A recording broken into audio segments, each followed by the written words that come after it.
చేరొచ్చిన సోదరి సోదరులందరికీ ప్రేమతో స్వాగతం చేసుకున్నాము. దేవునికి స్తోత్రం. మనల్ని ప్రభు సజీవులుగా ఉంచి ఈ లక్షవారం ఈ రాత్రి ఆన్లైన్ బైబిల్ క్లాసులో మరొకసారి చేరొచ్చే అవకాశం ఇచ్చారు. ఎన్నో ప్రమాదాలు సమస్యలతో నిండిన లోకంలో దేవుని సన్నిధిలో మనకు ఉండే ఆనందము, సహవాసులు ఉండే ఆనందము దేవుడు మనకు దయచేస్తున్నారు. ఈ రాత్రి మళ్ళా మన ప్రియ సహోదరులు డేవిడ్ గారు కృత నిబంధన వివరణాలు, న్యూ టెస్ట్మెంట్ సర్వే మనకు చేసుకుంటూ సిద్ధంగా మనతో ఉన్నారు. ప్రేమతో స్వాగతం చేసుకున్నాం. Over to brother David Gandhi for the Bible study. ప్రార్థనా పూర్వకంగా మనం దేవుని వాక్యాన్ని విని మేలు పొందుతాము. బ్రదర్ డేవిడ్ గారు దేవుని వాక్యం బోధిస్తారు. ప్రభువైన యేసుక్రీస్తు నామమున చేరువచ్చిన మీ అందరికీ నా హృదయపూర్వకమైన వందనాలు. ఈ విధంగా ఓల్డ్ టెస్టమెంట్తో ఆరంభించి మరొక నెల న్యూ టెస్టమెంట్ లాస్ట్ పార్ట్కి మనం రావటం ఎంతో సంతోషం. ఈ 9 ఎపిసోడ్స్ మీకు యూట్యూబ్లో అవైలబుల్గా ఉంటాయి. సోదరుల్ని కనుక్కుంటే మరలా సిరీస్కి ఒకసారి మీరు జ్ఞాపకం చేసుకోవడానికి ఉపయోగపడుతుంది. ఇప్పుడు మనం దేవుని యొక్క ప్రణాళిక ముగింపుకి వచ్చాం. ఏంటి గాడ్స్ ప్రోగ్రామ్? దేవుని ప్రణాళిక ఏ విధంగా ముగించబడుతుంది? క్లైమాక్స్. ప్రకటన గ్రంథం బైబిల్ యొక్క క్లైమాక్స్. ప్రకటన గ్రంథం దేవుని ప్రణాళిక యొక్క క్లైమాక్స్. జనరల్గా ప్రకటన గ్రంథం అనగానే అందరికీ ఒక రకమైన భయం. భయపడాల్సిన పని లేదు. కృపతో ఆరంభమవుతుంది, కృపతో ముగించబడుతుంది. గ్రేస్. మొదటి అధ్యాయము మొదటి వచనాల్లో కృపా సమాధానములు మీకు కలుగును గాక. ఆఖరి మాట ప్రభు అయిన యేసు కృప. Grace and grace. ఎవరికి గ్రేస్? ఆయన రక్తంలో కడగబడిన వారికి గ్రేస్, కృప. ఈ యొక్క పుస్తకంలో 2 మాటలు: ఉగ్రత, ధన్యత. రాత్, ఉగ్రత. ధన్యత, వర్తినెస్. 2 గుంపులు. ఉగ్రత పాలయ్యేవారు, ధన్యతకు గురయ్యేవారు. విశ్వాసులు, అవిశ్వాసులు. గొర్రెపిల్ల, కొదమసింహం. Line and ల్యామ్. ఆకాశం, నూతన ఆకాశము, పాతాళం. ఇలాంటి డివిజన్ ప్రకటన గ్రంథం చాలా ప్రత్యేకంగా మనం చూడొచ్చు. ఈ యొక్క లాస్ట్ సిరీస్, లాస్ట్ సెషన్లో టోటల్గా మనం ప్రకటన గ్రంథం గురించి కాదు కానీ దేవుని యొక్క ప్రణాళిక ఎలా ముగించబడబోతుంది, దాన్ని మనం ఎలా అర్థం చేసుకోవాలి అనేది మనం చూడబోతున్నాం. ఈ ప్రపంచంలో ఒకే ఒక మతానికి, లేకపోతే ఒకే ఒక గ్రంథములో గతము, ప్రస్తుతము, భవిష్యత్, పాస్ట్, ప్రజెంట్, ఫ్యూచర్ బైబిల్లో మాత్రమే ఉంది. మిగిలిన గ్రంథాల్లో ఫ్యూచర్ లేదు. హిందూ గ్రంథాల్లో ఫ్యూచర్ లేదు. వాళ్ళు ఏమైనా అడిగితే ఆ పాతవే సేమ్ స్టోరీస్, అవే ఏదన్నా పండగలు వచ్చినప్పుడు ఓల్డ్ స్టోరీస్ చెప్పుకోవటమే. ఇస్లాం సోదరులను అడిగామనుకోండి, వాట్ అబౌట్ ఫ్యూచర్? చాలా తక్కువ ఉంది ఫ్యూచర్ గురించి. బౌద్ధ గ్రంథం, మిగిలిన గ్రంథాల్లో ఫ్యూచర్ లేదు, కానీ బైబిల్లో మాత్రం 33%, 1/3 ఫ్యూచర్ గురించి చెప్పబడింది. Israel future, Gentiles future, Christians future. God's program ఏ విధంగా కన్జుమేషన్, ముగింపబడబోతుంది అనేది ఈ యొక్క ప్రత్యేకమైన అంశం. ఇది నాలో చాలామందికి ఫ్యూచర్ చెప్తాం రండి అంటే చాలా ఈజీగా వస్తారండి. ఒక భక్తుడు అన్నాడు, యాంటీ క్రైస్ట్ గురించి చెప్తాం రమ్మండి అంటే హాల్ అంతా ఫుల్ అవుతుందంట. క్రైస్ట్ గురించి చెప్తాం రండి అంటే పెద్దగా ఎవరు రారంటండి. యాంటీ క్రైస్ట్ గురించి చెప్పబోతున్నాం అంటే హాల్ మీటింగ్స్ ఫుల్గా వస్తారు జనాలు. ప్రజలు యాంటీ క్రైస్ట్ గురించే ఎక్కువ చూస్తున్నారు. ఏంటి ఈ యొక్క రకరకాల కన్ఫ్యూజన్స్ మనం ఎలా చెప్పగలం? ఒకసారి మనం బ్రదర్ అండ్ మూమెంట్కి వెళ్ళాలి. ఒక 15 minutes ఏ విధంగా ప్రపంచానికి బ్రదర్ అండ్ మూమెంట్ ఎస్కటాలజీ అందించింది అనే ఒక వివరణ. ఈ సందర్భంగా 200 ఇయర్స్ ఈ మూమెంట్, బ్రదర్ అండ్ మూమెంట్కి 200 ఇయర్స్ జరిగింది. కొన్ని సందర్భాలు కొన్ని ప్లేసెస్ 1925, కొన్ని ప్లేసెస్ 1926, కొన్ని ప్లేసెస్ 1927. ఈ 3 పీరియడ్స్ చక్కగా చెప్పబడింది. ఎనీహౌ 200 ఇయర్స్ ఎస్కటాలజీ 1830 ఆ టైంలో బ్రదర్ అండ్ వారు ఏం చెప్పారో అదే ఇప్పుడు ప్రపంచంలో జరుగుతుంది. ఎగ్జాక్ట్గా అదే జరుగుతుంది. బైబిల్ని 3 భాగాలు చెప్పుకున్నాం. అన్యజనులు, ఆదికాండం మొదటి 11 అధ్యాయాలు అన్యజనులు. 2 ఇశ్రాయేలు ప్రజలు, అబ్రహామును ఏర్పాటు చేసుకున్న దగ్గర నుంచి ఆదికాండం 12 నుంచి ప్రభువైన యేసుక్రీస్తు వారు చనిపోయి తిరిగి లేచి పరిశుద్ధాత్ముడు వచ్చేంత వరకు ఆ టోటల్ పీరియడ్ ఇజ్రాయెల్ హిస్టరీ. పరిశుద్ధాత్ముడు వచ్చిన అప్పటి నుంచి ఇప్పటి వరకు చర్చ్, సంఘ హిస్టరీ, సంఘం. 3 గ్రూపులు ఉన్నాయి, 3 డిస్టింక్టివ్ పర్సనాలిటీస్. అన్యజనుల చరిత్ర 6000 years from Adam. Israel history 4000 years from Abraham. Christians history from Christ birth and resurrection 2000 years.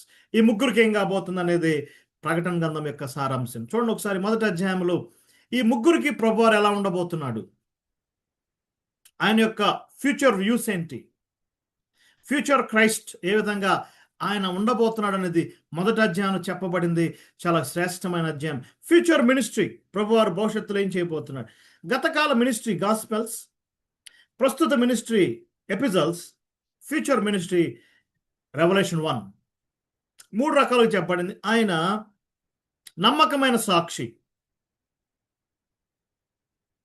తర్వాత అధిపతి. చూడండి ఒకసారి 3 యేసు ప్రభువారి గురించి 3 రకాలైన వర్ణనలు అక్కడ మనం చూడొచ్చు. ప్రకటన గ్రంథంలో ట్రయోస్ మొదటి అధ్యాయంలో 3 అంశాలు చాలా ఉంటాయి. మనం అందరం విన్నాం, చాలా మంది భక్తులు చెప్తాను. నమ్మకమైన సాక్షి, మృతుల్లో నుండి లేచిన వాడు, భూపతులకు అధిపతి. నమ్మకమైన సాక్షి ఇన్ ద పాస్ట్ ఆయన 3.5 ఇయర్స్ నమ్మకమైన సాక్ష్యం ఇచ్చాడు, తండ్రి గురించి రివీల్ చేశాడు. నమ్మకమైన సాక్షి. మృతులోంచి తిరిగి లేచి ఇప్పుడు ప్రధాన యాజకుడుగా ఉన్నాడు టు చర్చ్, సంఘానికి. 3వదిగా భూపతులకు అధిపతి, అన్యజనులకు అధిపతిగా ఉండబోతున్నాడు. సంఘమేమో ఆయన ఆరాధిస్తుంది.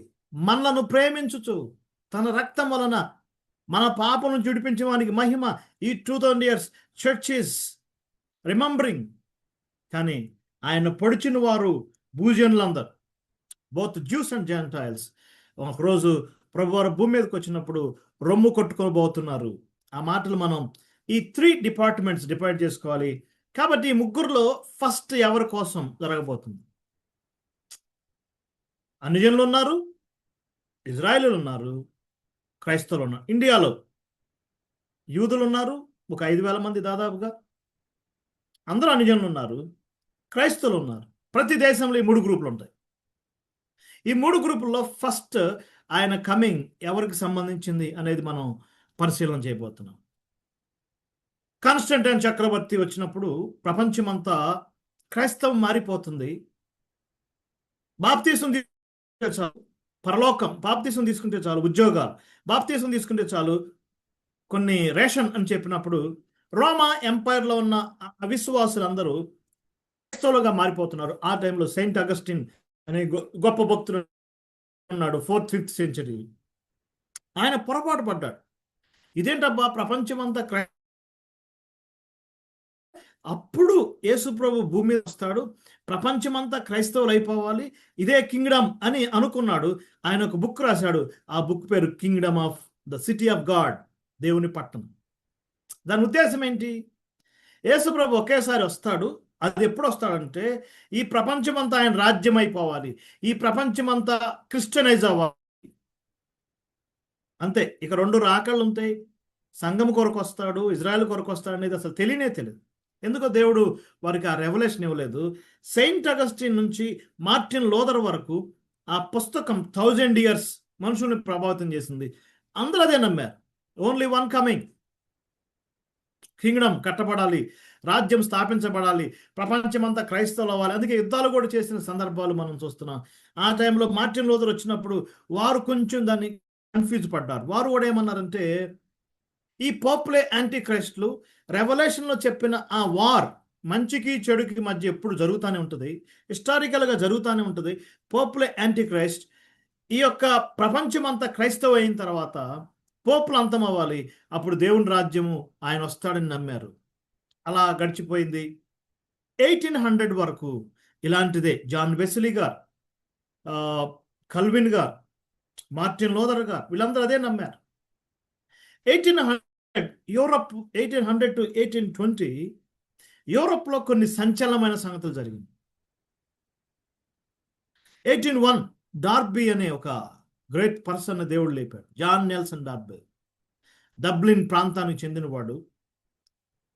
అతడు 16 సంవత్సరాలకే గ్రీకు, హీబ్రూ, లాటిన్ నేర్చుకుంది. చాలా ఆశ్చర్యం అండి. గ్రీకు, హీబ్రూ, లాటిన్ డబ్లిన్ యూనివర్సిటీలో 16 సంవత్సరాలకే స్కాలర్ అయ్యాడు. లా చదివాడు, స్వతహాగా గోల్డ్ మెడలిస్ట్గా ఉన్నాడు. తన కాలేజీలో ఒక ప్రొఫెసర్ ద్వారా సువార్త విన్నాడు. 1820 to 1823 తన జీవితాన్ని సువార్తకు సమర్పించుకున్నాడు. ఒక ఆంగ్లికన్ చర్చిలో అసిస్టెంట్ పాస్టర్గా పనిచేయటం ప్రారంభించాడు. ఎక్కువగా క్యాథలిక్స్కు వాక్యం చెప్పేవాడు. దాదాపుగా ఆ దినాల్లోనంటండి ప్రతి వారం 2000 మంది కన్వర్ట్ అయ్యేవాళ్ళం.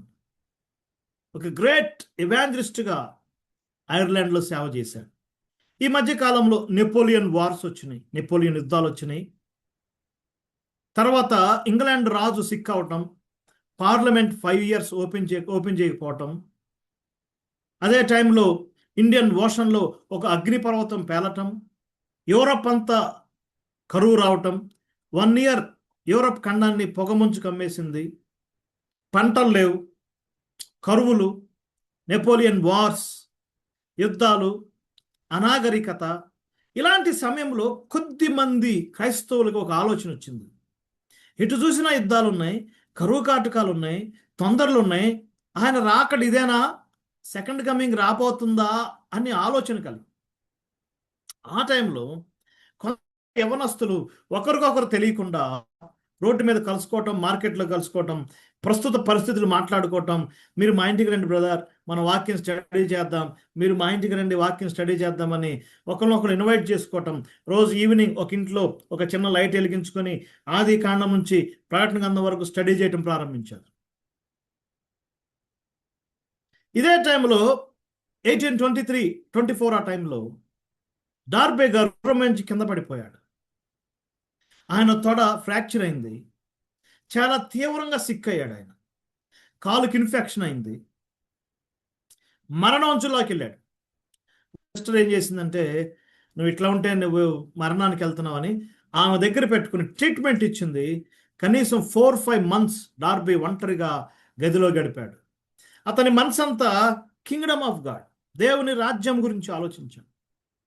ఎందుకు అలా ఆలోచించాల్సి వచ్చిందంటే, డార్బే గారు సువార్త చెప్పినప్పుడు అనేక వేల మంది మారుతుంటే వారిని ఆంగ్లికన్ చర్చిలో చేర్చుకోవాలన్నప్పుడు ఒక శాసనం పెట్టారు. ఏం పెట్టారంటే, వాళ్ళు చర్చిలోకి రావాలంటే ఇంగ్లాండ్ రాజు పేరు మీద ప్రమాణం చేయాలి. ఇంగ్లాండ్ రాజు మీద ప్రమాణం చేసినప్పుడే వాళ్ళకి చర్చిలో మెంబర్షిప్ అన్నప్పుడు డార్బే గారు వ్యతిరేకించాడు. ఈ మానవ రాజు కింద ఎందుకు మనం ప్రమాణం చేయాలి? వారు సువార్తను నమ్మారు, యేసు ప్రభు రక్తంలో పాపాలు కడుక్కున్నారు, ఇప్పుడు వారు దేవుని శరీరంలో మెంబర్స్ అయ్యారు, ఎందుకు వారు ప్రమాణం చేయాలని వ్యతిరేకించాడు. చివరికి డార్బే గారు రిజైన్ చేశారు. ఇప్పుడు ఒంటరిగా ఉన్నాడు. ఆయన మనసంతా దేవుని యొక్క కింగ్డమ్, దేవుని రాజ్యం గురించి ఆలోచిస్తుంది. ఆ టైంలో దేవుడు అనేకమైన వాక్య భాగ లేఖనాలు, ఒక అమరిక ఆయనకి ఏర్పాటు చేశాడు. అట్ ద సేమ్ టైం ఆయనకు తెలిసింది అక్కడక్కడ ప్రాఫెసీ గురించి స్టడీ చేస్తున్నారని. డబ్లిన్ పట్టణంలో ఈయన కూడా ఆ యొక్క ప్రాఫిటిక్ మీటింగ్స్కి వెళ్ళేవాడు. ఫస్ట్ టైం వెళ్ళినప్పుడు తాడు కట్టుకుని వెళ్ళాడు. ఎందుకంటే ఈయన క్లర్జీమెన్ కాబట్టి తాడు కట్టుకుని తెల్ల బట్టలు వేసుకుని ఒక మీటింగ్ చివర కూర్చున్నాడు. 1 year లాస్ట్ బెంచ్లో కూర్చున్నాడు. వాళ్ళు ఏం స్టడీ చేస్తున్నారు, ప్రాఫెసీ గురించి ఏం స్టడీ చేస్తున్నారు, వన్ బై వన్ ఆలోచన చేస్తున్నాడు. అండ్ ఫైన్ డే ఒకరోజు ఏం చేశాడంటే, డియర్ బ్రదర్స్ అండ్ సిస్టర్స్, ఆ వైట్ డ్రెస్ తీసేశాడు, ఆ తాడు, ఆ హోదా తీసేశాడు. ఒక సామాన్యమైన బ్రదర్గా, ఒక సింపుల్ బిలీవర్గా వారితో, ఆ బ్రదర్స్తో జాయిన్ అయ్యాడు. ఎప్పుడైతే వారితో జాయిన్ అయ్యాడో ఆ మీటింగ్ స్వరూపం మారిపోయింది. వాచ్మ్యాన్ నీ గారు ఒక బుక్ రాశాడు, అది నోట్ చేసుకోండి. Orthodoxy of the church, orthodoxy of the church. అందులో ఇది మెన్షన్ చేస్తాడు. ఆ ప్రాఫిటిక్ మీటింగ్స్కి డార్బే గారు యాడ్ అయిన తర్వాత దాని స్వరూపం పూర్తిగా మారిపోయింది. పరలోకం నుంచి ఒక బలమైన గాలి వీచినట్టుగా దాని స్వరూపం మారిపోయింది అన్నాడు. ఏం జరిగింది? డార్బే గారు వారితో కలుసుకున్నప్పుడు అనేకమైన అంశాలు చాలా చక్కగా ఒక్కొక్కటిగా బయటకు వచ్చినాయి. ఇప్పుడు మీరు ఒక చిన్న మాట నోట్ చేసుకోండి. 1830 ఫస్ట్ టైం క్రైస్తవ సంఘ చరిత్రలో యేసు ప్రభు యొక్క రాకడలో 2 ఫేజెస్ ఉంటాయని ఒక అఫీషియల్ మీటింగ్లో డార్బే గారు ఫస్ట్ టైం లేఖనాలు చూపించి ప్రజలకు తెలియజేశారు. అంతేకాదు, ఇజ్రాయెల్ దేశం ఏర్పడిద్ది, ఎప్పటికైనా వాళ్ళ దేశం వెళ్తారు. రోమపత్రిక 11:1 దేవుడు తన ప్రజలను విడనాడినా అట్లనరాదు, ఒకే ఒక మాట అన్నాడు, దే ఆర్ చోజన్ పీపుల్. అప్పుడు ఎగతాళి చేశారు డార్బే గారిని. ఏంటయ్యా నువ్వు ఏం చెప్తున్నావు, నువ్వు కొత్త బోధిస్తున్నావు, ఇజ్రాయెల్ ఎప్పుడో సిలివేశారు, చెల్లా చెదిరైపోయారు, ఆయా దేశాల్లో దేశదిమ్మర్లుగా తిరుగుతున్నారు, మళ్ళీ వాళ్ళ దేశం వెళ్తారా? ఇది జరుగుతుందా అంటే జరిగిద్ది. వాళ్ళ దేశం వెళ్తారు, యెరూషలేం పట్టారు చేతికెళ్ళిద్ది, దేవాలయం కట్టుకుంటారు. నమ్ముతారా దీన్ని? అనేక లేఖనాల ఆధారంగా. అంతేకాదు స్నేహితులారా, ఇజ్రాయెల్ ఇరాన్ యుద్ధం గురించి కూడా రాశాడు, రష్యా యుద్ధం గురించి రాశాడు, యాంటీ క్రైస్ట్ ఒకడు వస్తాడని చెప్పాడు, 7 ఏళ్ల శ్రమల కాలం గురించి చెప్పాడు. శ్రమలు అయిపోయిన తర్వాత ఆయన భూమి మీదకి దిగి వస్తాడని చెప్పాడు. 1000 ఏళ్ల పరిపాలన గురించి చెప్పాడు. వాట్ ఈజ్ నెక్స్ట్, రేపేం జరగబోతుందనే ఒక బ్లూ ప్రింట్ ఆ ప్రాఫిటిక్ మీటింగ్లో బ్రదర్స్ అందరూ వారు ధ్యానించినప్పుడు, పరిశుద్ధాత్మ వారికి అవగాహన ఇచ్చినప్పుడు ఒక బ్లూ ప్రింట్ ఇచ్చారు. ఇప్పుడు ఆ బ్లూ ప్రింటే సెకండ్ కమింగ్కి కీలకమైంది. ర్యాప్చర్ జరగాలి, యాంటీ క్రైస్ట్ రావాలి, 7 year పీరియడ్ ట్రిబులేషన్, శ్రమల కాలం, మహాశ్రమల కాలం, మిడ్ పాయింట్లో దేవాలయం కట్టబడిద్ది. ఈనాడు మనం తీసుకునే ఈ అంశాలన్నీ ఆ బ్రదర్ అండ్ మూమెంట్లో ప్రపంచానికి తెలియజేయబడింది. 1835 నుంచి 1860 వరకు యూరప్ అంతా సెకండ్ కమింగ్ మెసేజెస్తో నింపబడింది. ఎక్కడ మీటింగ్ పెట్టినా సెకండ్ కమింగ్ టోటల్. అప్పుడు ఇజ్రాయెల్ దేశం ఏర్పడలేదు, ఇవన్నీ జరగకుండానే భక్తులు ఎదురు చూశారు, ర్యాప్చర్ కొరకు ఎదురు చూశారు. ఈనాడు మన కళ్ళ ముందు ఎన్ని జరుగుతున్నా కూడా మనం ఇంకా సిద్ధపడలేదు, కానీ ఇవన్నీ జరగకుండానే ఆనాటి భక్తులు ఎదురు చూశారు. అందుకే వారంత గ్రేట్ పర్సన్స్గా నిలిచారు. ఈ డార్బే గారే అమెరికా 7 times ప్రయాణం చేశాడు, 7 సార్లు అమెరికాలో ప్రసంగించాడు. ఒక మీటింగ్లోకి ఒక ఎథియిస్ట్, ఒక ఇన్ఫిడల్, దేవునికి వ్యతిరేకంగా ఉన్న ఒక వ్యక్తి మీటింగ్ అటెండ్ అయ్యాడు. ఆయన 35 years లాయర్గా ఉన్నాడు, దేవునికి వ్యతిరేకంగా ఉన్నాడు, చైన్ స్మోకర్, హెవీగా సిగరెట్స్ తాగాడు, తన భార్యను కొట్టి జైలుకి వెళ్ళి గడిపాడు. అలాంటి వ్యక్తి కన్వర్ట్ అయ్యాడు. ఆయన సిఐ స్కోఫీల్డ్. డార్బీ ప్రసంగాలకి లోనయ్యాడు, సువార్త వలన అంగీకరించాడు, తన జీవితం డెడికేట్ చేశాడు. ఈ డార్బే చెప్పిన సత్యాలని ప్రపంచానికి పరిచయం చేసింది సిఐ స్కోఫీల్డ్. రిఫరెన్స్ బైబిల్లో నోట్స్ కలిగిన ఫస్ట్ పర్సన్ సిఐ స్కోఫీల్డ్. తద్వారా అమెరికాలో ఇవాంజలికల్స్ ఈ సిద్ధాంతాన్ని తీసుకున్నారు. ఇక తర్వాత బ్రదర్ అండ్ మిషనరీస్ ఎక్కడికి వెళ్ళినా ఎస్కటాలజీ, సెకండ్ కమింగ్ సంబంధించిన ఒక బ్లూ ప్రింట్ ఇచ్చారు. ఆ బ్లూ ప్రింట్ ఇప్పుడు మనం ప్రకటన గ్రంథం నుంచి చూడబోతున్నాం. సో 3 గ్రూపులుగా డివైడ్ చేసుకోవాలి. అన్యజనులకు ఏం జరగబోతుంది, ఇజ్రాయెల్కి ఏం జరగబోతుంది, క్రైస్తవులకి ఏం జరగబోతుంది. ఈరోజు 2026 జూలై 30th ఈరోజు 3 ఉన్నారు. ఈ 3లో ఒకరోజు మిస్ కాబోతున్నారు. మిలియన్స్ ఎనీ మూమెంట్ మిస్ కాబోతున్నారు. ఆర్భాటంతో, ప్రధాన శబ్దంతో, దేవుని బోరతో పరలోకం నుంచి ప్రభు రాబోతున్నాడు.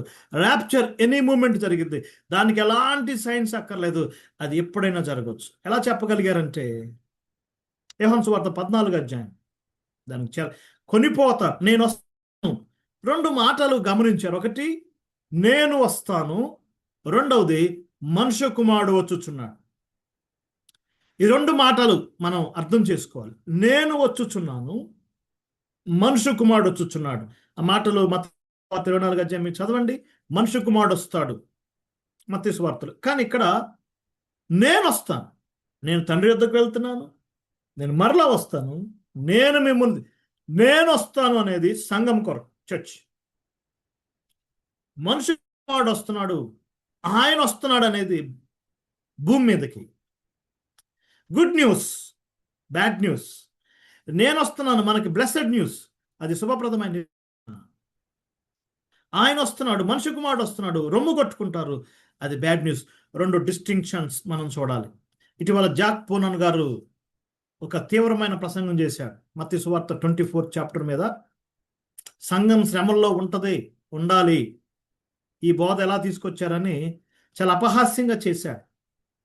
ఆయన కూడా ఒక బ్రదర్ అండ్ మూమెంట్లో నుంచి వచ్చిన వాడే. తర్వాత ఓన్గా తన యొక్క థియరీ ఏర్పాటు చేసుకున్నాడు. ఒకటి అర్థం కావట్లేదు, ఇజ్రాయెల్కి చెప్పిన ప్రవచనాలు వేరు, సంఘానికి చెప్పిన ప్రవచనాలు వేరు. ఇజ్రాయెల్కి చెప్పిన వాగ్దానాలు వేరు, సంఘానికి చెప్పిన వాగ్దానాలు వేరు. ఇజ్రాయెల్ క్యాలెండర్ వేరు, సంఘం యొక్క ఈ 2 డిఫరెన్సెస్ అర్థమైతేనే సెకండ్ కమింగ్ అర్థమవుతుంది. ఏదైనా ఒక వాక్య భాగం ఉందంటే అది ఎవరికి చెప్పాడు అనేది ఆ జస్ట్ క్లియరెన్స్ మనం అర్థం చేసుకోవాలి. ఏం జరిగింది? ర్యాప్చర్ ఈ పదాన్ని డార్బే గారు ఇంట్రొడ్యూస్ చేశారు. లాటిన్లో ర్యాపిరే అనే పదం ఉంది. ఆ పదాన్ని యాజ్ ఇట్ ఈజ్గా ఆయన మార్చినప్పుడు ర్యాప్చర్, సడన్గా కాట్ అవే.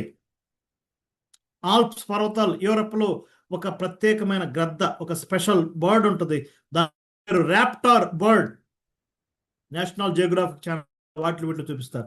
ర్యాప్టార్ బర్డ్ అది ఆకాశం నుంచి చాలా స్పీడ్గా కిందకు వచ్చి బయటని చాలా స్నాచ్ అవే, ఒక్కసారికి తీసుకెళ్ళిపోతుంది. ర్యాప్చర్, కొనిపోబడతాం. ఆ మాటలు చాలా చోట్ల ఉన్నాయి. కొనిపోబడెను. ఒకసారి పౌలు గారిని వారు జైల్లో పెట్టడానికి తస్కరించారు. అదేవిధంగా ఫిలిప్పు కొనిపోబడ్డాడు. దానికి ఒక భావం తీసుకొచ్చారు. ఆనోకు కొనిపోబడ్డాడు. దేనికి ముందు అంటే జలప్రళయానికి ముందు. హానోకు కొనిపోబడ్డాడు. జలప్రళయం, అందులో నోవాహు ప్రిజర్వ్ చేయబడ్డాడు.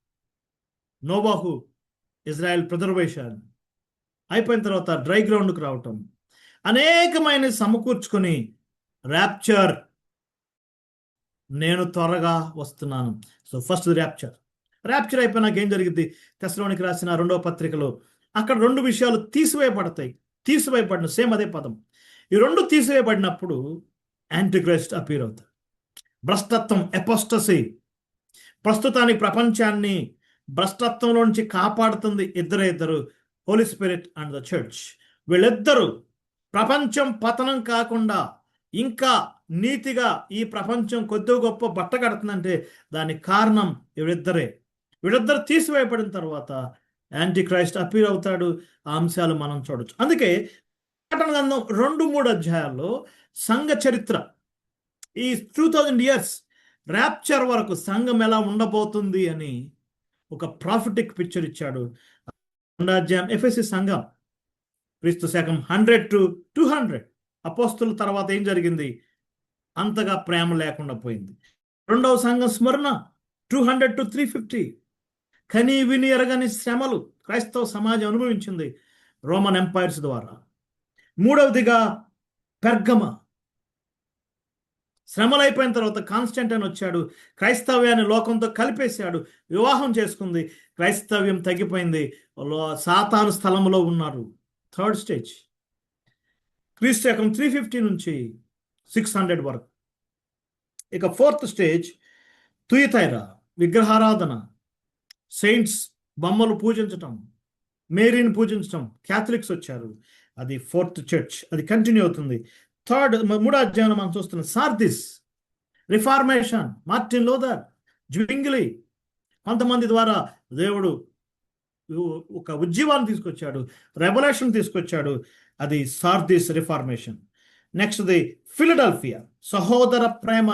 ఇది direct prophecy of brother and movement, brotherly love. ఏ విధంగా బ్రదర్ అండ్ మూమెంట్ ద్వారా వాక్య సత్యాలు, సంఘ సత్యాలు, రాకడ సత్యాలు తలుపు తీశాను, ఎవడు వేయలేడు. ఒక గ్రేట్ ఉద్యోగం కలిగింది. అదే టైంలో గాస్పెల్ ప్రకటించబడింది. వాచ్మెన్ నీ గారు ఒక మాట రాశారు, ఏంటంటే యేసు ప్రభు చనిపోయి తిరిగి లేచిన దగ్గర నుంచి ఇప్పటి వరకు బ్రదర్ అండ్ మూమెంట్లో సువార్త ప్రకటించబడినంతగా అంతకుముందు ప్రకటించబడలేదు, ఇక ముందు కూడా ప్రకటించబడదు అన్నాడు. అంతగా ప్రకటించారు. మిషనరీస్గా దేశాలు వెళ్ళారు. దేవుడు డోర్ ఓపెన్ చేశాడు. Brotherly love. ఇక లాస్ట్ చర్చ్ మనందరికి బాగా తెలిసిందే కదండి. Last church Laodicean church, present churches. దాదాపుగా చివరి దశ ఇదే. ఏ సంఘం అయితే వాక్యంలో వీక్గా ఉంటుందో అది పతనమైద్ది. అట్లా ఒకటి డౌన్ అవుతా వస్తుంది. ఇక చివరికి వాక్యంలో ఎవరు స్ట్రాంగ్ ఉన్నారో వాళ్ళు కూడా స్లోగా డౌన్ డికే అయ్యే పరిస్థితి వస్తుంది. లౌదిక సంఘం యొక్క లక్షణం అదే. ధనవృద్ధి, మనీ, ఎ బిగ్ రోల్. ఈ లాస్ట్ చర్చెస్లో, లాస్ట్ స్టేజ్లో బిగ్ రోల్ ఏంటంటే మనీ. అసలు ఆశ్చర్యం, ప్రాస్పర్టీ స్పీకర్స్ దగ్గర కోట్ల రూపాయలు ఎలాగుంటున్నాయి ఏంటో. ఒక్కొక్కరు చెప్తుంటే 3000 crores, 4000 crores ఎక్కడి నుంచి వస్తున్నాయి? మెటీరియల్తో నింపబడింది, ధనవృద్ధితో నింపబడింది. రెండవ సంఘంతో ఏమన్నాడంటే నీ శ్రమను దరిద్రతను ఎరుగుదును, ఆయనను నీవు ధనవంతుడివే. ఏడో సంఘంతో అంటున్నాడు నువ్వు ధనవృద్ధి చేసుకుంటున్నావు, నీవు దరిద్రుడు అంటున్నాడు. Big difference. ఈ యొక్క లౌదిక కాలంలో 4వ అధ్యాయం ఫస్ట్ వచ్చి ర్యాప్చర్ జరుగుతుంది, తలుపు తీపడుతుంది. సో మనం చెప్పాలంటే మనం బోర్డర్ లైన్ క్రిస్టియన్స్. ర్యాప్చర్ జరిగే టైంలో ఉన్నాము, ర్యాప్చర్ అయినాక శ్రమల కాలం వచ్చే ఈ బార్డర్ లైన్లో మనం ఉన్నామని అర్థం చేసుకోవాలి. ఎందుకంటే ప్రపంచం ప్లాట్ఫామ్ తయారైంది, ఇజ్రాయెల్ దేశం ఏర్పడటం 8 years అయింది, వాళ్ళు అనూహ్యంగా వృద్ధి పొందారు, యుద్ధాలు చేస్తున్నారు, ఎన్నో విషయాలు. సంఘానికి 3 సంగతులు జరుగుతాయి. ఒకటి catches up, rapture. 2 Bhima seat, క్రీస్తు న్యాయపీఠం, క్లీనింగ్ అప్.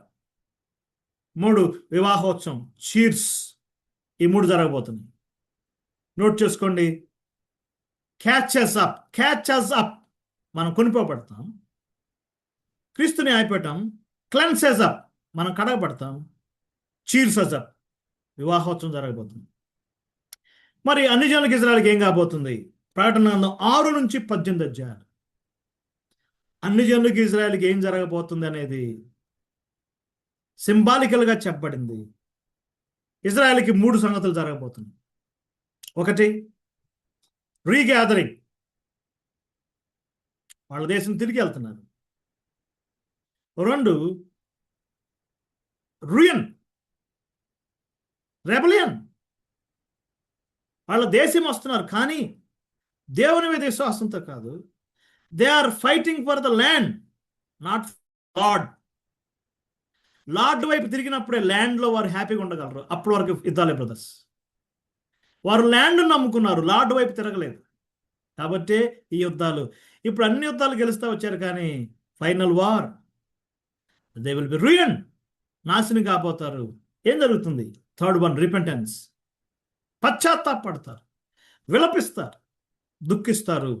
7-year పీరియడ్, శ్రమల కాలం. ఇశ్రాయేలు కొరకే అసలు వచ్చింది శ్రమల కాలం, క్రైస్తవ కొరకు కాదు. ఇప్పుడు ఉన్నాయి శ్రమలు మనకి క్రైస్తవులు కానీ. గ్రేట్ ట్రిబులేషన్, మత్తయి సువార్త 24వ అధ్యాయం ప్రభువు చెప్పింది solely for Israel, not for church. యోధుడు కొండలకు పారిపోవాలను, ఎవరు జియోగ్రఫికల్గా? మరి వైజాగ్ ఉన్న వాళ్ళు ఎక్కడికి వెళ్ళాలి? ప్రభువారు చెప్పిన ఆ యొక్క మాటలు మీరు చూడండి. వారికి ఒకటి రీగ్యాదరింగ్, వాళ్ళ దేశం తిరిగి వెళ్తున్నారు. వాళ్ళ ఇండియా నుంచి 250 మంది వెళ్ళారు. Regathering but రుయన్. ఇప్పుడు ప్రస్తుతం వాళ్ళు అనుకుంటున్నారండి ఐరన్ బీమ్ కాపాడుతుంది, ఐరన్ డోమ్ కాపాడుతుంది అనుకుంటున్నారు. కానీ ఒకరోజు ఐరన్ డీమ్ ఫెయిల్ అయిపోతుంది, ఐరన్ డోమ్ ఫెయిల్ అయిపోతుంది, వాళ్ళ టెక్నాలజీ ఫెయిల్ అయిపోతుంది. ప్రభు వైపు తిరిగే రోజు రాబోతుంది. ruin, repentance and restoration. అది ఇజ్రాయెల్ పట్ల, మన జెంటైల్స్ పట్ల, అనుజనుల పట్ల 3 సంగతులు చెప్పబడినాయి. అవి మీకు తెలిసినవే. మొట్టమొదటిది సీల్స్, 7 సీల్స్, 7 ట్రంపెట్స్, 7 వెయిల్స్. అనుజనుల మీదకి 7 రకాలైన 6 అధ్యాయం నుంచి 7 అధ్యాయం వరకు, 8 అధ్యాయం నుంచి బోరలు, తర్వాత పాత్రలు. డిఫరెంట్గా స్టడీ చేయండి. క్రిస్టియన్స్కి 3 జరగబోతున్నాయి, ఇజ్రాయెల్కి 3 జరగబోతున్నాయి, జెంటైల్స్కి 3 జరగబోతున్నాయి. ఈ డిఫరెన్సెస్ మనం అర్థం చేసుకుంటే చాలా బాగుంటుంది. 4-5 అధ్యాయాలు సంఘం ఎత్తబడిన తర్వాత heaven is preparing for the judgment. ఇక సంఘం ఎత్తబడిన తర్వాత పరిశుద్ధ ఆత్ముడు కూడా పడతాడు. ఆత్మయు పెండ్లి కుమార్తెయు రమ్మోని కేకలు వేస్తున్నారు. ఇక భూమి మీద ఇద్దరే ఉంటారు, ఇజ్రాయెల్ అండ్ జెంటైల్స్. పాత నిబంధనలో పరిశుద్ధాత్ముడు ఏ విధంగా పనిచేశాడు, సేమ్ అదే మినిస్ట్రీ 7-year పీరియడ్లో చేయబోతున్నారు. ఎప్పుడు జరిగింది 7-year పీరియడ్? ఇది చాలా కష్టమైందే. కానీ భక్తులు ఏం చెప్పారంటే, సంఘం ఎత్తబడిన వెంటనే స్టార్ట్ కాదు. యాంటిక్రైస్ట్ రావాలి, ఆమోదం పొందాలి, ప్రపంచం అతని నాయకత్వాన్ని యాక్సెప్ట్ చేయాలి. ఫస్ట్ యూరోప్లో అతను గ్రేట్ పర్సన్ అవుతాడు, పొలిటికల్ లీడర్ అవుతాడు, మెస్మరైజ్ చేస్తాడు, కొన్ని మిరకిల్స్, వండర్స్ ఇవన్నీ, ఆరేటరీ స్కిల్స్ ఉంటాయి. ఇజ్రాయెల్తో ఒప్పందం చేస్తాడు. ఎవరితో ఒప్పందం చేస్తాడు? ప్రస్తుతం ఇజ్రాయెల్లో దేవాలయం కట్టాలి అని ప్లాన్ చేస్తున్నారు. దాని కొరకు చాలా రకాలుగా ప్రణాళిక వేశారు. మనం గమనించినా గమనించకపోయినా దాని గురించి చాలా అంశాలు జరుగుతున్నాయి. ఒక 1 వీక్ క్రితం 8 ముస్లిం దేశాలు ఇజ్రాయెల్ నెతన్యాహుకు లెటర్ రాశారు. అయ్యా, మీరు ఏమన్నా యుద్ధం చేసుకోండి, కానీ ఈ యొక్క మాస్క్ జోలికి రావద్దు. ఒక 4 రోజుల క్రితం ట్రంప్ నెతన్యాహు కలిసి జోర్డాన్ ఆధీనంలో ఉంటుంది, జోర్డాన్ ఆధీనం నుంచి మీ ఆధీనంలో తీసుకోండి అని ప్లాన్ చేశారు. దాని గురించి ఒక కదలిక జరుగుతుంది. ఇప్పుడు ఆ టెంపుల్ కొరకు ఒక 70 మంది రబ్బీలు ఏర్పాటు చేసుకుని సన్హెద్రి లాంటిది మళ్ళీ రివైవ్ చేశారు. రేపు యాంటిక్రైస్ట్ వచ్చినప్పుడు వారితో ఒప్పందం చేస్తాడు, ట్రీటీ చేస్తాడు. ఈ ట్రీటీ జరగటానికి యూదుల్లో నుంచి ఒక ఫాల్స్ ప్రాఫిట్ వస్తాడు. వాడు మధ్యవర్తిగా ఉండి ఆ సంతకం చేపిస్తాడు. ఆ కావనెంట్ జరిగిందంటే 7-year పీరియడ్ అఫీషియల్గా స్టార్ట్ అవుతుంది.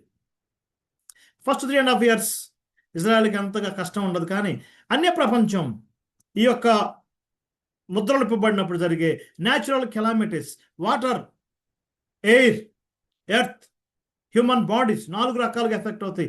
మానవ శరీరాలు, నీటి బొగ్గలు చేదైపోతాయి, భూకంపాలు కలుగుతాయి, మానవ ప్రపంచం జరుగుతుంది. ఇజ్రాయెల్కి 3.5 years బాగానే ఉంటుంది. కానీ ఇట్ ద మిడ్ పాయింట్ దేవాలయంలో కూర్చుంటాడు, తిరుగుబాటు జరిగింది, గ్రేట్ ట్రిబులేషన్ జరగబోతుంది. ఈ యొక్క అంశాలు మనం చూడొచ్చు. ఒకటి మాత్రం వాస్తవం, ఒక అంశాన్ని నేను మీకు తెలియజేయాలనుకుంటున్నాను. లూకా సువార్త 4వ అధ్యాయంలో ప్రభువైన యేసుక్రీస్తు వారు మొట్టమొదటిగా బాప్తిస్మం పొంది తన సొంత గ్రామంకి వచ్చినప్పుడు, నజరేతుకు వచ్చినప్పుడు ఆయన చేతికి ఒక గ్రంథం ఇవ్వబడింది. చూడండి, అది చాలా ఇంట్రెస్ట్గా ఉంటుంది. లూకా సువార్త 4వ అధ్యాయం 17వ వచనం.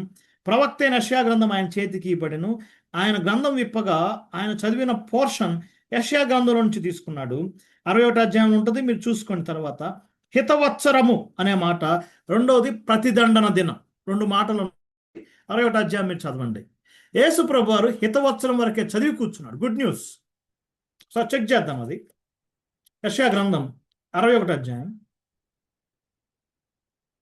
యెషయా గ్రంథం 61వ అధ్యాయము మొదటి నుంచి బ్రదర్స్ ఎవరైనా చదువుతారా? జస్ట్ ఆ పదాలు చదవండి చాలు. ఓకే. ప్రభువు యెహోవా ఆత్మను నా మీదకి వచ్చి ఉన్నది. దీనిలకు 2వ వచనం. 2వ వచనం. హితవత్సరము ప్రతిదండన దినం. ఉమ్. హితవత్సరము ప్రతిదండన దినం. కానీ ప్రభువారు చదివింది హితవత్సరం అని చదివి కూర్చున్నాడు. ప్రతిదండన దినం చదవలేదు. ఎందుకంటే ఆయన గుడ్ న్యూస్ చెప్పడానికి ఫస్ట్ కమింగ్. ఇప్పుడు ప్రకటన గ్రంథం 5వ అధ్యాయంలో ఆయన చేతికి ఒక గ్రంథం ఇవ్వబడిద్ది, ముద్రలు కలిగిన గ్రంథం. ఆయన చేతికి వచ్చిందంటే ప్రతిదండన, wrath, a series of judgments మానవాళి మీదకి రాబోతున్నాయి. ఉగ్రత దినాలు రాబోతున్నాయి. కృపాకాలం ముగించబడబోతుంది. Great tribulation, the great tribulation start కాబోతుంది. ఇవి మనం నమ్మినా నమ్మకపోయినా, అంగీకరించకపోయినా దేవుడు తన ప్రణాళిక కొనసాగిస్తాడు బ్రదర్స్. సంఘం ఎత్తబడిద్ది, కాన్వెంట్ జరిగిద్ది, 7 year period ట్రిబ్యులేషన్ స్టార్ట్ అవుతుంది. 3.5 డివైడ్ చేయబడింది. ఎలాంటి శ్రమలు ఉన్నాయి? యేసు ప్రభువు ఒలీవ కొండ మీద చెప్పిన ఆర్డర్ ఎగ్జాక్ట్గా ప్రకటన 6వ అధ్యాయంలో ఎగ్జాక్ట్గా అదే ఆర్డర్ మనం చూస్తున్నాం. Beginning, mid point, end point. Confuse పడాల్సిన పని లేదు. అర్థం కాకపోయినా బాధపడాల్సిన పని లేదు. ఎందుకంటే మనము వాటిలో ఉండము. 6వ అధ్యాయం చూద్దాం, చూడండి ఏం జరగబోతుంది. 6వ అధ్యాయం ఆ యొక్క శాంపుల్గా చెప్పబడింది. గొర్రెపిల్ల ఉగ్రత గురించి చెప్పబడింది. అక్కడ ఆ యొక్క యోహాను గారు చాలా చక్కగా ఒక ఆర్డర్ ఇచ్చాడు. చూడండి, చాలా ఇంట్రెస్ట్గా ఉంటుంది. 6వ అధ్యాయము 15 వచ్చిన, రాజులు, గనులు, సహస్రాధిపతులు, ధనికులు, బలిష్ఠులు, దాసుడు, స్వతంత్రుడు, 7 రకాలుగా చెప్పబడింది. గొర్రెపిల్ల ఉగ్రత, దీన్ని భక్తులు ఏమన్నారంటే unbelievers prayer meeting. Unbelievers prayer meeting. 5వ అధ్యాయంలో బిలీవర్స్ వర్షిప్ మీటింగ్, ఆయన వర్షిప్ చేస్తున్నాడు. 6వ అధ్యాయంలో శ్రమల కాలంలో వారు ప్రేయింగ్, మా మీద పడండి. చూడండి అక్కడ నెంబర్ 1 భూరాజులు. పెట్రోల్ ప్రాబ్లం వచ్చింది, గ్యాస్ ప్రాబ్లం వచ్చింది. ఫస్ట్ షేక్ అయ్యేది ఎవరంటే ప్రైమ్ మినిస్టర్స్, ప్రెసిడెంట్స్. ఒక్కరోజు ఆంధ్రప్రదేశ్లో పెట్రోల్ డీజిల్ దొరకపోతే షేక్ అయ్యారు. ఒక వారం రోజులు పెట్రోల్ గ్యాస్ దొరకకపోతే పరిస్థితి ఏంటి ఆలోచించేయండి బ్రదర్స్. 6వ అధ్యాయంలో మాటలు ఉంటాయి. 6వ అధ్యాయం 6వ వచనం, నూనె, ఎవలు, నూనె, ద్రాక్షరసం, 3 ఎఫెక్ట్ కాబోతున్నాయి. ఎవలు, ఫుడ్ క్రైసిస్, మానవాళికి ఫుడ్ క్రైసిస్ రాబోతుంది. ఇరాన్ ప్రపంచాన్ని యూరియా అందించింది, యూరియాతో problem. El Nino effect, food crisis. రెండోది నూనె, ఆయిల్, గ్యాస్, ఆయిల్ క్రైసిస్ మానవాళికి ఉంది. మూడవదిగా ద్రాక్షరసం, ఎంటర్టైన్మెంట్. కేబుల్స్ కట్ అయితే పరిస్థితి ఏంటి? ఇన్స్టాగ్రామ్స్ బంద్, Facebook close, payments close, no joy, lamentation. మానవ ప్రపంచానికి రాత్రి రాబోతుంది బ్రదర్స్. రెండవదిగా బలిష్ఠులు, సహస్రాధిపతులు. మంచి లగ్జరియస్ అపార్ట్మెంట్ కొన్నావు, 30th ఫ్లోర్లో ఉంది, 5 కోట్లు పెట్టుకున్నావు, కరెంట్ లేదు, ఏంటి పరిస్థితి? వాటర్ వెళ్ళదు, లిఫ్ట్ పనిచేయదు. సహస్రాధిపతులు, ధనవంతులు, బలిష్ఠులు, పొలిటికల్ లీడర్స్. ఉగ్రత రాబోతుంది. ఆ దినాలు సమీపంగా ఉన్నాయి. ప్రభు యొక్క రాకడ సమీపంగా ఉంది. ట్రిపులేషన్ పీరియడ్లో ఏం జరగబోతుందో క్రమక్రమంగా చదవండి. ఇవన్నీ 1830 to 1845 యూరప్ ఖండమంతా ప్రకటించబడింది. ఇవే నేటి క్రైస్తవులు ఆమోదిస్తున్నారు. డార్బే గారు చెప్పిన 100 years ఇజ్రాయెల్ దేశం ఏర్పడింది. వాళ్ళ దేశం తిరిగి వెళ్తున్నారు. ఆశ్చర్యం ఏంటంటే ఇజ్రాయెల్ దేశం ఏర్పడటానికి కారణం బ్రదర్ అండ్ టీచింగ్స్. ఇజ్రాయెల్ దేశానికి అంగీకరించిన అమెరికా ప్రెసిడెంట్ వాళ్ళ తాతగారు డార్బే గారితో కలిసి పనిచేశాడు. ఆయన పేరు ఇప్పుడు నాకు వెంటనే గుర్తు రావట్లేదు, కానీ ఐక్యరాజ్య సమితిలో ఆయన సంతకం పెట్టి ఇజ్రాయెల్ దేశం ఇచ్చాడు.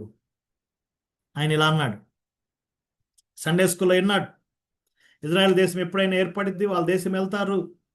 ఆయన విన్నప్పుడు ఆ యొక్క ట్రూత్ తెలుసు కాబట్టి ఇతని చేతికి సంతకం పెడితే అయిపోతుంది. ఆ రాత్రి ప్రార్థనలో గడిపి అన్నాడంట, దేవా నన్ను పుట్టించింది ఎందుకంటే వాళ్ళకి దేశమీయటానికి నన్ను పుట్టించావని ప్రార్థన చేశాడు. ఆయన పుస్తకంలో రాశాడు స్నేహితుల, తల్లి గర్భమందు నన్ను రూపొందించింది ఇందుకేనా దేవా ఇజ్రాయెల్ దేశం ఏర్పడటానికి సాధనంగా వాడుకున్నావా అని ద ఫస్ట్ ప్రెసిడెంట్ ఆయనకి యాక్సెప్ట్ చేశాడు. ఇవన్నీ కారణం, ఎప్పుడైతే డార్బే గారు ఇజ్రాయెల్ దేవుని అని చెప్పాడు, యూరప్ అంతా వాళ్ళని ప్రేమించడం ప్రారంభించింది, వాళ్ళ దేశం ఏర్పడటానికి సహకరించారు. ఇప్పుడు ఇవన్నీ జరుగుతున్నాయి స్నేహితులారా. వాళ్ళ దేశం వెళ్తుంది, ఇజ్రాయెల్ దేశం వెళ్తున్నారు, వారు ఇంకా వ్యతిరేకమైపోతున్నారు. 7 ఏళ్ల శ్రమల కాలం, సంఘానికి పైన బీమా సీట్ ఉంటుంది. అవి చిన్న చిన్న కన్ఫ్యూజన్స్ ఉన్నాయి. ఏం కంగారు పడాల్సిన పని లేదు. ఎక్కడ ఉంటుంది బీమా సీట్, ఎక్కడ ఉంటుంది, పరలోకం తండ్రి దగ్గర ఉంటుందా, మధ్యాకాశం ఉంటుందా, అవన్నీ మనకు అక్కర్లేదు. రక్షించబడ్డాం చాలు. ఆ గందరగోళం మనకు అక్కర్లేదు. కానీ మనకి పరీక్ష జరిగిద్ది. 4 సంగతులు ఇక్కడ నేను చెప్పాలి. బైబిల్ గ్రంథంలో 4 అధ్యాయాలు రివ్యూ చేయబడి, మొట్టమొదటిగా ఆదికాండం 49 అధ్యాయం, రాజుల సమూయేలు 2వ గ్రంథం 3 అధ్యాయం, రోమాపత్రిక 16 అధ్యాయం, తిమోతికి రాసిన 2వ పత్రిక 4 అధ్యాయం. ఈ 4 చాప్టర్స్ లో నేమ్స్, వాళ్ళ యొక్క నేచర్ వాళ్ళు రివ్యూ చేయబడినాయి. ఉదాహరణకి యాకోబు కుమారులు రివ్యూ చేయబడ్డారు, దావీదు సైనికులు రివ్యూ చేయబడ్డారు, రోమాలో పరిశుద్ధులు రివ్యూ చేయబడ్డారు. 2 తిమోతి 4 అధ్యాయంలో సర్వెంట్స్, సేవకులు రివ్యూ చేయబడ్డారు. రేపు క్రీస్తు న్యాయపీఠం మీదట ఈ 4 రివ్యూ జరుగుతుంది. 1 సన్స్, కుమారులుగా. 2 సోల్జర్స్, సైనికులుగా మనం ఆయనకి ఏ కార్యాలు చేశాం. 3 సెయింట్స్, పరిశుద్ధులుగా ఎలా జీవించాం. 4 సర్వెంట్స్, ఆయనకి ఏ విధంగా సేవ చేశాం. Sons in family, soldiers in fight, saints in flock, servants in field. That is our history. కాబట్టి క్రీస్తు న్యాయపేట వెలుగులో మనం జీవిద్దాం, ఆయన రాకడ కొరకు సిద్ధపడదాం. That is the church history. బ్రైడ్గా ఉండబోతుంది యుగ యుగాలు. Great glory. క్రీస్తు ప్రభు యొక్క బాడీగా ఉన్న సంఘము ఆయన బ్రైడ్ కాబోతుంది. ప్రస్తుతం బాడీ, ఫ్యూచర్లో బ్రైడ్. భక్తుడు అడిగాడు, బాడీ బ్రైడ్ ఎట్లయిద్దండి? దానికి చెప్పాడు కదా, ఈ బోన్గా ఉంది, బ్రైడ్ అయింది. Bone braid, that is story of Adam and Eve. But church and Christ, body and braid. దీని కొరకు భక్తి ఎదురు చూస్తున్నాం. చీర్స్ అప్, గొర్రెపిల్ల వివాహోత్సవం జరగబోతుంది. మిలియన్స్ ఎదురు చూస్తుంది. ఆ గడియలు సమీపంగా ఉన్నాయి. అందుకే బైబిల్ చివరిలో 3 సార్లు ఆ మాట రాయబడింది, behold I come quickly, behold I come quickly, behold I come quickly. 3 times a triune voice. దేవుని ప్రోగ్రాంలో నెక్స్ట్ క్యాలెండర్ ఏంటంటే ఎనీ మూమెంట్ సంఘం కొరకు రావటం. ఇజ్రాయెల్ పరిస్థితి ఎలా ఉంది స్టడీ చేయండి. ప్రపంచం కదా 2000 సంవత్సరాలు AD 70 నుంచి ఆయా దేశాలు తిరిగి వెళ్ళిన వారు 1948లోకి వాళ్ళ దేశంలోకి రావటం the greatest miracle in 20th century. ఇది ఒక కట్టుకథ కాదు, కానీ ఇట్ ఈస్ ఎ ఫ్యాక్ట్. దేవుని ప్రణాళిక. క్రైస్తవ సమాజంలో 3 రకాల అభిప్రాయాలు ఉన్నాయి. ఇజ్రాయెల్ చరిత్ర లేదు, యెరూషలేం క్లోజ్ అయిపోయింది అని చెప్పే శాఖలు ఉన్నాయి. చర్చ్ ఆఫ్ క్రైస్ట్, క్రీస్తు సంఘం. వైజాగ్లో ఉన్న BYUI, పిడి సుందరరావు గారు, వారి శిష్యులంతా బోధించేది ఏంటంటే మత్తయి సువార్త తీసుకుని యెరూషలేం చాప్టర్ క్లోజ్ అయిపోయింది, ఇజ్రాయెల్ చాప్టర్ క్లోజ్ అయిపోయింది, వాళ్ళు సిలువేశారు, వాళ్ళని దేవుడు శపించాడు అని చెప్పుకుంటూ వచ్చారు. పరిస్థితి, ప్రపంచానికి ఒక ప్రపంచ భవిష్యత్తు ఎవరి చేతిలో ఉందంటే ఇప్పుడు ఇజ్రాయెల్ చేతిలో ఉంది. ట్రంప్ యుద్ధం ఆపినా దాన్ని ఆమోదించవలసింది వాడు నెతన్యాహు. ప్రపంచం వారి చేతిలో ఉంది. Instagram, Facebook, WhatsApp, they are reigning software field. ప్రతి రంగంలో వాళ్ళే పై చేయకున్నారు. ఇండైరెక్ట్గా రూల్ చేస్తున్నారు. ఒకరోజు వారు హెడ్ ఆఫ్ ది నేషన్స్, ప్రపంచానికి వారు శిరసగా ఉండబోతున్నారు. ఆ వాగ్దానాలు జరుగుతాయి. ప్రభు వారి హృదయాల్ని మారుస్తాడు. ఆయన వైపు తిరుగుతారు. ఈ శ్రమలు, కష్టాలు ఉన్నాయి. రేపు యాంటీ క్రైస్ట్, అతని యొక్క యాలిస్ యుద్ధం చేస్తారు. అరమొగ్గ యుద్ధం చేస్తారు. అప్పుడు ప్రభు వైపు వారు విలపిస్తారు. ఆయన భూమి మీదకి వస్తాడు. ఆయన ఒలీవ కొండ మీద పాదాలు పెడతాడు. ప్రతి ప్రవచనం నెరవేరుద్ది, ప్రతి వాగ్దానం నెరవేరుద్ది. ఇదే పేతురు పత్రిక 1వ అధ్యాయం 19 వచ్చిన 22 బ్రదర్ చదవండి. పేతురు రాసిన 2వ పత్రిక 1వ అధ్యాయము 19 వచ్చిన. ఆ ఒక్క మాట చదవండి బ్రదర్. మనం ఒక 5-10 మినిట్స్లో మనం క్లోజ్ చేసుకోబోతున్నాం. పేతురు రాసిన 1వ పత్రిక. మరియు ఇంతకంటే స్థిరమైన ప్రవచన వాక్యం మనకున్నది. తెల్లవారి స్థిరమైన ప్రవచన వాక్యం నోట్ చేసుకోండి. స్థిరమైన ప్రవచనం, ప్రాఫెసీ, ఎస్కటోస్. మనం ఒక పిల్లవాడిని మంచి స్కూల్లో జాయిన్ చేయాలనుకుంటాం. అక్కడ సీటు దొరకపోతే ప్లాన్ ఏ అమలు కాకపోతే ప్లాన్ బి, ప్లాన్ బి అమలు కాకపోతే plan C. No no no, బైబిల్లో plan A, plan B, plan C లేదు. A solid plan, scriptural plan. ప్రతి ప్రవచనం జరిగిద్ది, అది మనకు అర్థమైనా అర్థం కాకపోయినా. ప్రతి ఒక్క వాగ్దానం నెరవేరుద్ది ఇజ్రాయెల్ పట్ల. రేపు ప్రభువారు వారి కొరకు భూమి మీదకి వస్తాడు. ఇది జరుగుతుంది. పరిశుద్ధ పెట్టుకుని వస్తాడు. మరి వాట్ అబౌట్ జెంటైల్స్, అన్యజనుల సంగతి ఏంటి? ఇది చాలా గొప్ప అంశం కదా. ప్రస్తుతానికి దేవుడు అన్యజనుల వైపు తిరిగాడు. ఈ 2000 years అన్యజనులకు కృపాసువార్త ప్రకటించబడుతుంది. అన్యజనులు రోమాపత్రిక 11వ అధ్యాయంలో చాలా స్పష్టంగా పౌలు గారు చెప్పాడు, ఇశ్రాయేలు తొట్టుపడ్డారు కాబట్టి అన్యజనులకు రక్షణ కలిగింది.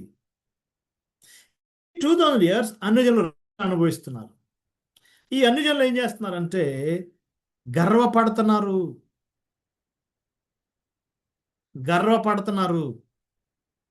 నేటి క్రిస్టియన్స్లో 80% దే ఆర్ హేటింగ్ జ్యూస్.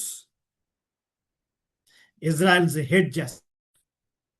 వాళ్ళ టీచింగ్స్ వల్ల కానీ గర్వపడుతున్నారు. మా దేవుడు, మీ దేవుడు ఎప్పుడు వదిలేశాడు, మిమ్మల్ని దేవుడు ఎప్పుడు వదిలేశాడు, మా దేవుడు అని అంటున్నారు. కానీ పౌలు అంటున్నాడు, నో నో నో, ఒకరోజు మిమ్మల్ని కూడా ఆయన కట్ ఆఫ్, నరికేస్తాడు.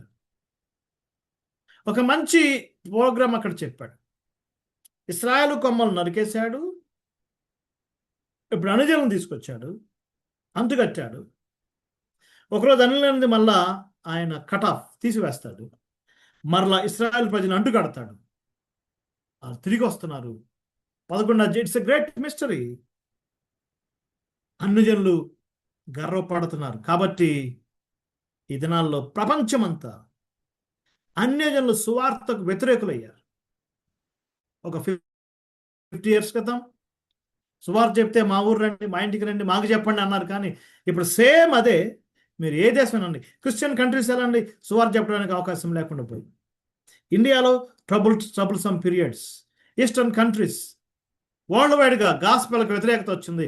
అన్ని జనులకి కాలం అయిపోయే టైం వచ్చేసి గొప్ప శ్రమలు రాబోతున్నాయి. Gas crisis, petrol crisis, wrath మానవాళి మీదకి రాబోతుంది. మానవ ప్రపంచం భ్రష్టత్వంలోకి వెళ్ళబోతుంది. ఒక మాట చెప్పాలండి, తెస్సలోని పత్రిక 2వ అధ్యాయంలో భ్రష్టత్వం సంభవించాలి. అది చాలా ఇంపార్టెంట్. భ్రష్టత్వం, అపోస్టసీ. ఎలాంటి భ్రష్టత్వం చూస్తున్నాం? జస్ట్గా ఒక 3 దినాల ఒక న్యూస్ నేను చదివాను. ఇంగ్లాండ్లో ఒక పాస్టర్ గారు డివోర్స్ అయిన కపుల్స్, లేకపోతే గే ఈ యొక్క హోమోసెక్సువల్స్కి కౌన్సిలింగ్ చేసే వ్యక్తి ఒక గేని వివాహం చేసుకు 20 years కౌన్సిలింగ్ చేసిన వ్యక్తి ఒక గేని వివాహం చేసుకున్నాడు. పతనం. ఇజ్రాయెల్ దేశంలో 1,00,000 మంది ఎల్జిబిటి ఒక సొసైటీ చాలా స్పీడ్గా వ్యాపిస్తుంది. చట్టాలు శాసనాలు మారుతున్నాయి. వ్యభిచారం తప్పు కాదనే నియమాలు వస్తున్నాయి. దైవిక ప్రోగ్రాంకి మానవ ప్రపంచం భ్రష్టత్వంలోకి ఇంకా పెను విధ్వంసంకి వెళ్తుంది. మానవ ప్రపంచం పతనంలోకి వెళ్తుంది. ప్రభువు రాకడ సమీపంగా ఉంది. రేపు యాంటీక్రైస్ట్ వచ్చినాక భ్రష్టత్వం ఇంకా వ్యాపించింది. ప్రస్తుతానికి ఒక బాణలో నీళ్లు సలసల కాగుతుంది. సంఘం ఎత్తబడిందంటే ఆ కాగిన నీళ్లు మొత్తం స్పిల్ ఓవర్ అవుతాయి. భ్రష్టత్వం వ్యాపించింది. నోవాహు దినాలు వస్తాయి. లోతు దినాలు వస్తాయి. నోవాహు ఓడలోకి వెళ్ళేంత వరకు జలప్రళయం రాలేదు. సొదొమ గుమారాల నుంచి బయటకు వచ్చేంత వరకు అగ్నిగంధ కుమ్మరించబడలేదు. సంఘం ఎత్తబడేంత వరకు శ్రమలు స్టార్ట్ కావు. సంఘం ఎత్తబడే సమయం వచ్చింది. ఆయన విశ్వాసం ఉంచుతాయి. యేసు ప్రభువుని విశ్వాసం ఉంచిన ప్రతి విశ్వాసం ఏ శాఖలో ఉన్నా, లూథరన్లో ఉన్నా, బ్యాప్టిస్ట్లో ఉన్నా, పెంతెకోస్తులో ఉన్నా, హెబ్రోన్లో ఉన్నా, బ్రదరన్లో ఉన్న ట్రూ బిలీవర్స్ ఎత్తబడతారు. ఇది బైబిల్ చెప్పే సత్యం. బ్రదర్ అండ్ మూమెంట్లో ఇదే చెప్పారు. వాడు ప్రతి శాఖలో నిజమైన విశ్వాసులు ఉన్నారు. సంఘములు ఎత్తపడతారు. Equal stand. చాలా సంఘాలు ఏమంటాయి అంటే మేమే పరలోకం వెళ్తా ఉంటారని. అది చాలా హెబ్రోన్ సోదరులు అయితే మేమే పరలోకం వెళ్తా ఉంటారు. నాకు చాలా ఆశ్చర్యం అనిపించింది. సోదరులు ఏమంటారంటే మేమే పరలోకం వెళ్తాం. పెంతెకోస్తు సోదరులు ఏమంటారంటే మేమే పరలోకం వెళ్తాం. ఇవన్నీ రకరకాలు ఉన్నాయి. కానీ ఎవరు వెళ్తారు? యేసు ప్రభువుని విశ్వాసం ఉంచింది. ఆయన రక్తంలో కడగబడిన వారు, సొంత రక్షకుడిగా అంగీకరించిన వారు ఎత్తపడతారు. శ్రమల కాలం అయిన తర్వాత ప్రభు వారు భూమి మీదకి వస్తాడు. లిటరల్లీ 1000 years ఆయన భూమి మీద పరిపాలన చేస్తాడు. చాలా మంది దాన్ని కొట్టిపారేస్తారు. కానీ ఆయన రాజ్యం స్థాపించబోతున్నాడు. మత్తయి సువార్త, లూకా సువార్తలో మనం చెప్పుకున్నాం కదా, కింగ్డమ్ ప్రోగ్రామ్ ఇజ్రాయెల్ కొరకు ఇవ్వబడింది. ప్రస్తుతానికి ఓల్డ్లో పెట్టబడింది. అది రివైవ్ అయింది. సంఘం ఎత్తబడిన తర్వాత రాజ్యం అనేది భూమి మీద స్థాపించబడింది. 1000 years ప్రభు వారి పరిపాలన చేస్తాడు. అనేకమైన ఓల్డ్ టెస్టమెంట్ ప్రవచనాలు ఉంటాయి. వైజాగ్లో ఉన్న వారికి కూడా యెరూషలేము కనపడిద్ది, ఎత్తుగా కనపడిద్ది. కొన్ని మార్పులు చేస్తాడు ప్రభువారు. అక్కడ దేవాలయం కనపడిద్ది. అనుజనులు దేవాలయంకి వెళ్తారు, పండుగలు చేస్తారు, ధర్మశాస్త్రం చెప్పబడిద్ది. మిసైల్ సౌండ్లు ఉండవు, యుద్ధాలు ఉండవు, రాకెట్ సౌండ్లు ఉండవు, పోలీస్ స్టేషన్లు ఉండవు, అంబులెన్స్ సౌండ్లు ఉండవు. యేసు ప్రభు మొదటి రాకడలో ఏమైతే చేశాడో ప్రతి వ్యాధిని స్వస్థపరిచాడు. ఆయన రాజ్యంలో అస్వస్థత ఉండదు. No hospitals, BP checkups, diabetic checkups, no, not at all. యేసుప్రభు ఫస్ట్ కమింగ్లో అనేక మందికి ఆహారం పెట్టాడు. No food crisis. 5,000 మందికి ఆహారం పెట్టాడు కదా. రేపు ఆయన రీన్లో ఫుడ్ క్రైసిస్ ఉండదు. సముద్ర తుఫాన్ నంచినట్టుగా నో కెలామిటీస్, వరదలు ఉండవు, ఎల్నినో ఎఫెక్ట్ ఉండదు. భూమి పుష్పించింది. శ్రమల కాలం నమ్ముకున్న ఇజ్రాయెల్ ప్రజలు, అన్ని జనులు, క్రోర్స్ ఆఫ్ పీపుల్ ఆ యొక్క మిలియన్లు ఉండబోతారు.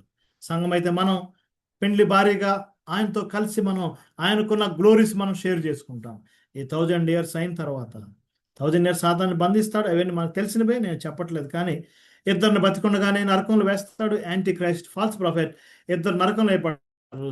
సాతాను బంధించబడతాడు. సాతాను చివరిలో లాస్ట్ యుద్ధం జరిగిద్ది. రేపేం జరుగుతుంది? 21-22 అధ్యాయాల్లో new heaven, new earth, new program start అవుతుంది. యెషయా 66 అధ్యాయంలో ఉన్న క్రొత్త ఆకాశం, క్రొత్త భూమి, ప్రకటన గ్రంథంలో ఉన్న 21 అధ్యాయంలో ఉన్న క్రొత్త ఆకాశం, క్రొత్త భూమి డిఫరెన్స్ ఏంటంటే యెషయా గ్రంథంలో క్రొత్త ఆకాశం, క్రొత్త భూమి ఫర్ మిలీనియం, 1000 ఏళ్ల పాలన కొరకు ఆయన కొన్ని మార్పులు చేస్తారు. కానీ ప్రకటన గ్రంథంలో ఉన్నది మాత్రం ఫర్ ఎటర్నిటీ, క్రొత్త ఆకాశం, క్రొత్త భూమి. భక్తులు చెప్తున్న మాటలే నేను చెప్తున్నాను. సంఘము క్రొత్త ఆకాశంలో ఉంటుంది. 1000 ఏళ్ల పరిపాలన బిలీవర్స్ క్రొత్త భూమిలో ఉంటారు. రెండు కలిసిపోతాయి. ఒక మొబైల్ సిటీ పరలోకానికి భూలోక మధ్య అది తిరుగుతూ ఉంటుంది.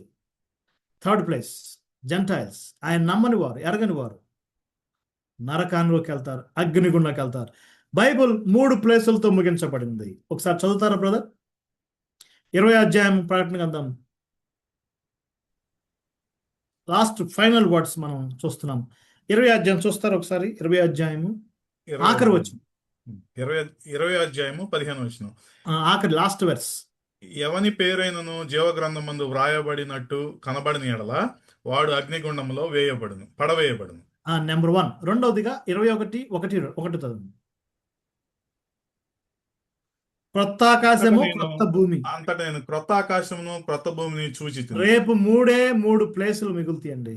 అమెరికా మిగలదు, ఇండియా మిగలదు, ఇజ్రాయెల్ మిగలదు, అలస్కా మిగలదు, వైజాగ్ ఉండదు. 3 ప్లేసులే. పాత నరకాగ్ని, హెల్, అగ్నిగుండం, eternal place. 2 new heaven for church and new earth for earthly believers. బైబిల్లో మొట్టమొదటిగా ఫైర్, అగ్ని గురించి ఎక్కడ రాయబడిందంటే జెనసిస్ 3. అగ్ని జ్వాలలు పెట్టాడు. లాస్ట్ మెన్షన్ ఆఫ్ ఫైర్ మనకు తెలుసు, హెల్. ఎవని పేరును జీవగ్రంథమందు రాయబడినట్టు కనబడనేడు అగ్ని గంధకాల్లో పడతాడు. చాలా మంది కొట్టిపారేస్తారు, హెవెన్ లేదు, హెల్ లేదంటారు. కానీ త్వరలో సంభవింపనై ఉన్నాయి. ఎటర్నల్ స్టేట్ ఎలా ఉండబోతుంది? 22 చాప్టర్స్. ఆయనతో మనం కలిసి ఉంటాం, ఆయన ఆరాధిస్తాం, ఆయన సేవిస్తాం. 7 బ్లెస్సింగ్స్ మనం చూడొచ్చు. చివరికి ఒక గొప్ప ముగింపు కలగబోతుంది. నేను నమ్ముతుంది ఏంటంటే బైబిల్ చివరి పేజీలో దేవుడు గురించి రాయబడింది, యేసు ప్రభువారి గురించి రాయబడింది, ఆత్మ గురించి రాయబడింది. లాస్ట్ పేజీలో 3 గురించి ఉంది: ఆత్మ, యేసు, దేవుడు. ఫస్ట్ పేజ్, ఫస్ట్ మాట, ఆదియందు దేవుడు, plural. God the father, God the son and God the holy spirit. మరికొన్ని పత్రిక 15 అధ్యాయంలో సర్వంలో సర్వం అవుతారు. నాకు తెలియదు కానీ 3 ఏకమైపోతారు. ఇవి గొప్ప సంగతులు, మనకు అర్థం కావు. కానీ దేవుడు తన ప్రణాళికను మనకు బయలుపరిచాడు. మనకు బయలుపరచబడిన అంశాలని మనం ధ్యానం చేద్దాం, సిద్ధపడదాం. మరి ముఖ్యంగా సెకండ్ కమింగ్ గురించి ఎక్కువగా ధ్యానం చేద్దాం. నేటి ప్రాస్పరిటీ స్పీకర్స్ సెకండ్ కమింగ్ చెప్పకపోవడానికి కారణం ఏంటంటే సెకండ్ కమింగ్ రావడం వారికి ఇష్టం లేదు. యేసు ప్రభు వస్తే వాళ్ళ బిజినెస్ ప్రాబ్లం కాబట్టి వారు ఎన్నడూ సెకండ్ కమింగ్ గురించి బోధించరు. వాళ్ళు ఎప్పుడు ఎర్త్ గురించే బోధిస్తారు. కానీ మన hope not earth, our hope is heaven. మన పౌరస్థితి పరలోకమందు ఉంది. ప్రభు కొరకు ఎదురు చూస్తున్నాం. ఆయన త్వరలో రాబోతున్నాడు, సిద్ధపడదాం. 3 గ్రూపులు: జెంటైల్స్, ఇజ్రాయెల్స్ అండ్ క్రిస్టియన్స్. ఇలా డివైడ్ చేసుకోకపోతే లేఖనాలు అర్థం కావు. మనం క్రిస్టియన్స్, మన యొక్క పాస్ట్, మన ప్రజెంట్, మన ఫ్యూచర్. ప్రభు మన కొరకు ఏం చెప్పాడు? పౌలు ద్వారా పత్రికలు స్టడీ చేయండి. ఈ డివిజన్ ప్రకటన గ్రంథం 1వ అధ్యాయం సూచనవి, రాబోతున్న ప్రభు యొక్క వర్ణన 2-3 అధ్యాయాలు, ప్రస్తుత సంఘ యుగం, సంఘ యొక్క చరిత్ర 4వ అధ్యాయం, సంఘం ఎత్తబట్టం 5-6 అధ్యాయాలు, పరలోకం సిద్ధపడుతుంది భూమి మీద కనీవిన తీర్పుల కొరకు. 6వ అధ్యాయం నుంచి 18వ అధ్యాయం వరకు 7 ఏళ్ల శ్రమల కాలం, అందులో జరిగే సంభవాలు సీక్వెన్స్గా చెప్పబడినాయి. దానియేలు గ్రంథంలో చెప్పిన ఆఖరి వారం ఎక్కడ జరగబోతుంది, అది దాని కొరకు ప్రపంచం సిద్ధపడుతుంది. శ్రమల కాలం అయిపోయిన తర్వాత ప్రభువారు సంఘాన్ని వెంట పెట్టుకుని ఈ భూమి మీదకి ఆయన వస్తాడు. రిసెప్షన్ జరుగుతుందంటారు భూమి మీద. ఏమో గొప్ప అంశాలు మనకు తెలియదు, కానీ అవి మనం ధ్యానం చేద్దాం. 1000 years reign, ఎటర్నల్ స్టేట్, ఇవన్నీ మనకి హృదయానికి ఎంతో. ఇంకా నేను ప్రభుని ఇంకా తెలుసుకోలేదండి, నా జీవితం ఇంకా దూరంగా ఉంది అనుకుంటే maybe last chance. Tomorrow morning మంద కాదు, ఈ మూమెంట్ మంది. టుమారో మార్నింగ్ మంద కాదు.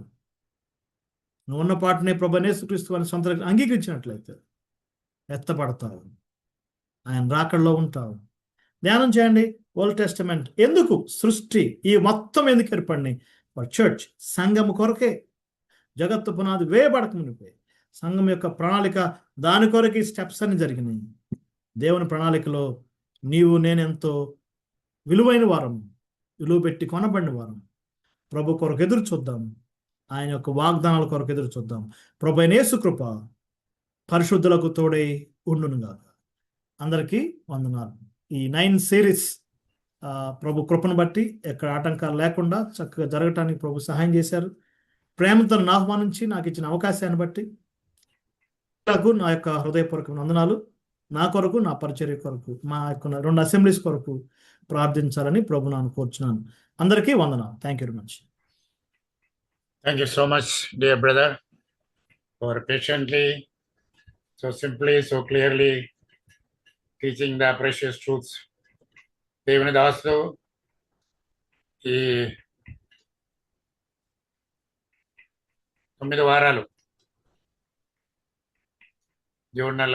జూలై నెలలో పాత నిబంధన సర్వే, కృత నిబంధన సర్వే చాలా చక్కగా, చాలా స్వీట్గా మనకు బోధించారు.